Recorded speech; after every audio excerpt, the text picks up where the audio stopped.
ఇప్పుడు విలువలతో కూడిన రాజకీయాలుండేవి. కానీ కాలానుగుణంగా మార్పులొస్తున్నాయి. రాను రాను విలువలు పడిపోతున్నాయి. కొందరు నేతలు అధికారమే పరమావధిగా పనిచేస్తున్నారు. పదవి పవర్ లేకపోతే తట్టుకోలేకపోతున్నారు.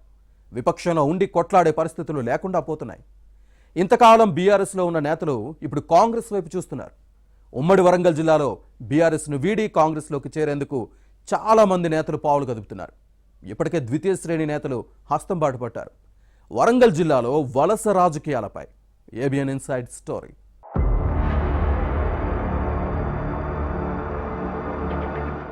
అధికార పార్టీలో ఉంటే ఏదైనా చేయవచ్చనే భావన కొందరు రాజకీయ నేతల్లో నానాటికి ఎక్కువైపోతోంది. అధికారం ఉన్నా లేకపోయినా ఒకే పార్టీలో కొనసాగే వారి సంఖ్య రోజురోజుకు తగ్గిపోతోంది. ఉమ్మడి వరంగల్ జిల్లాలో ఇంతకాలం బీఆర్ఎస్ లో కొనసాగిన నాయకులు ఇప్పుడు కాంగ్రెస్ పార్టీలో చేరేందుకు ప్లాన్ చేసుకుంటున్నారు. అధికారం ఉండగా ఉంటే దందాలు చేయవచ్చని కొందరు భావిస్తున్నారట. ఇన్నాళ్లు అధికారం అనుభవించిన పార్టీ ఓటమిని జీర్ణించుకోలేకపోతున్న మరికొందరు నేతలు హస్తం పార్టీలో చేరాలని యోచిస్తున్నారట. ఇప్పటికే ద్వితీయ శ్రేణి నేతలు గులాబీ పార్టీని వీడి హస్తంలో చేరారు. రేపమాపు పలువురు బడా నేతలు కారు దిగి కాంగ్రెస్ కూటికి చేరేందుకు రంగం సిద్ధం చేసుకుంటున్నారనే టాక్ నడుస్తోంది.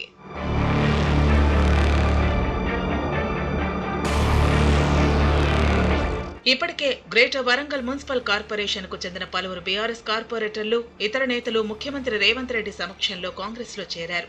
గ్రేటర్ వరంగల్లో మొత్తం 66 మంది కార్పొరేటర్లు ఉన్నారు. గడిచిన ఎన్నికల్లో బీఆర్ఎస్ కు 53, బీజేపీకి 9, కాంగ్రెస్ కు 4 స్థానాలు దక్కాయి. దీంతో మేయర్, డిప్యూటీ మేయర్ కూడా బీఆర్ఎస్ పార్టీని కైవసం చేసుకుంది. మేయర్ గుండు సుధారాణి ఆధ్వర్యంలో 2 సంవత్సరాలు 7 నెలలుగా కార్పొరేషన్ లో బీఆర్ఎస్ పాలనే కొనసాగుతోంది.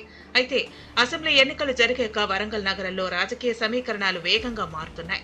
బీఆర్ఎస్ కార్పొరేటర్లంతా హస్తం పార్టీ వైపు చూస్తున్నట్టు ప్రచారం జరుగుతోంది. ఎన్నికల ముందే ఒక్కో కార్పొరేటర్ కు 50 కోట్ల రూపాయల మేర పనులు మంజూరయ్యాయి. కొన్ని వర్క్స్ టెండర్లు పూర్తయ్యాయి. బీఆర్ఎస్ లోనే ఉంటే ఆ పనులన్నీ ఆగిపోయే ప్రమాదం ఉందని భావిస్తున్న కార్పొరేటర్లు కాంగ్రెస్ లో చేరుతున్నారు. మరోవైపు అధికార పార్టీలో ఉంటే తమ దందాలకు అడ్డు లేకుండా ఉంటుందన్న అభిప్రాయం మరికొందరిలో ఉందట. అందుకే వరుసపెట్టి అధికార పార్టీలో చేరుతున్నారట.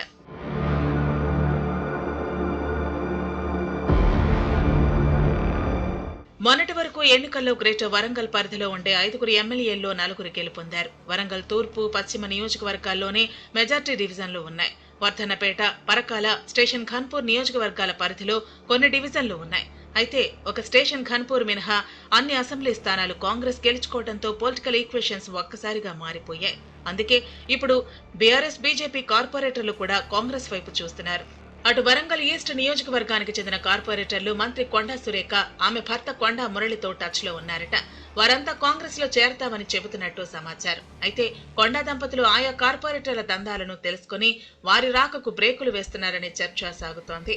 అలాంటి వారిని పార్టీలో చేర్చుకుంటే చెడ్డపేరు వస్తుందని నిరాకరిస్తున్నట్టు సమాచారం.